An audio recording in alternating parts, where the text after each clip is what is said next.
Hello everyone, this is Christopher from Team P03A Selmore. This video will be a quick overview demonstration of how our project functions. The first of the two components to our project is the general adversarial network.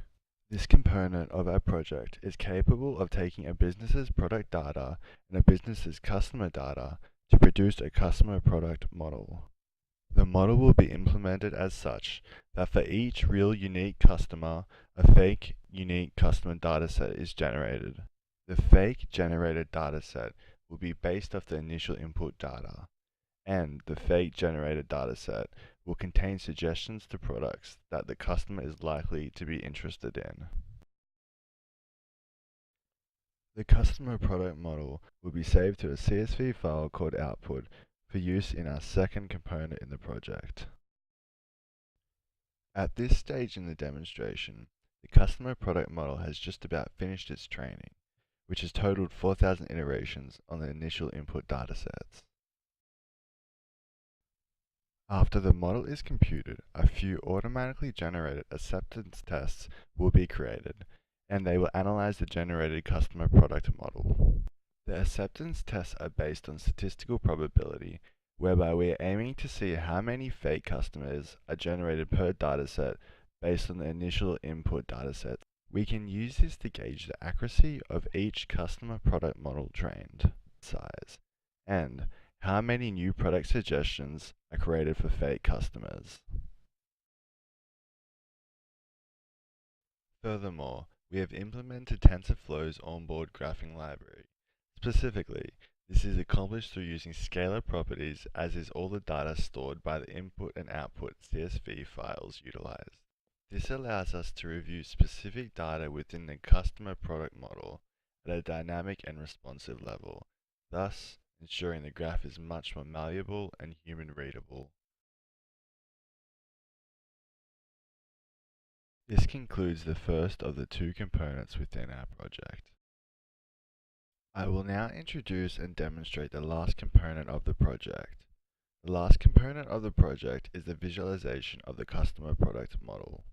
The core of the design is through utilizing D3.js amongst other libraries such as Bootstrap and Ajax for the front end of the design. The data used by this component is the output.csv file generated by the general adversarial network, as previously demonstrated earlier in this video.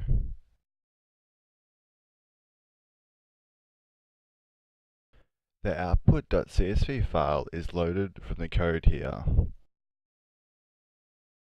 I will now take you to a running version of the current final deployment of the project.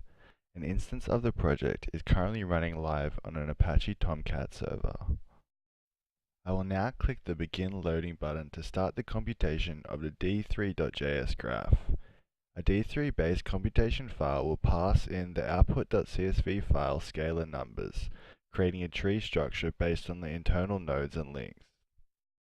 All of the information processed can be found, reviewed, and summarized by clicking the testing information label on the web page header, or by using the command console of the web browser as just previously seen. A responsive 3D graph will be automatically loaded after the output.csv file has finished processing.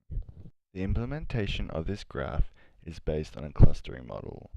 The clustering model allows the user to step through huge groupings of irrelevant data to find more prominent and useful data to examine.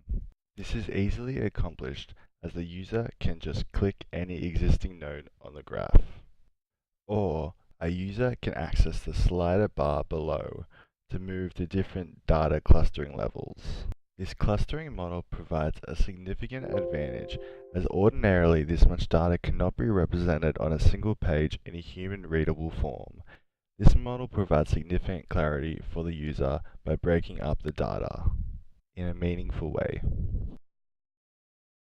The graph is interactive and will allow the user to hover over any node or link to review the respective data it was created by. In terms of our graph, blue nodes represent business products, orange nodes represent customer behaviors to the business, and green nodes represent new data such as fake customers and new product suggestions. Black nodes are clusters.